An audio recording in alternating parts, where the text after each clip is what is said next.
Guys, Sunday job, Range Rover work, front and rear disc and pad.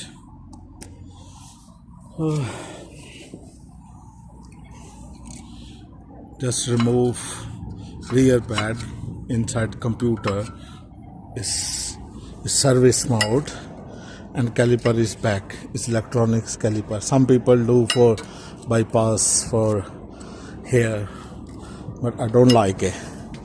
I do for its proper way, which way is job. After that I will show you in beside computer. This slider pin is tricky.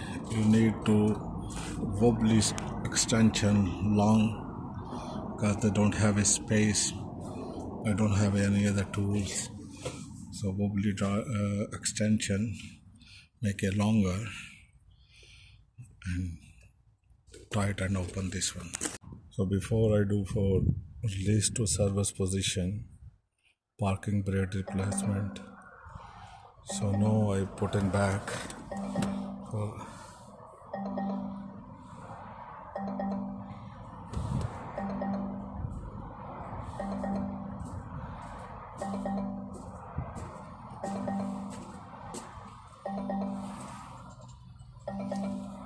it's not working.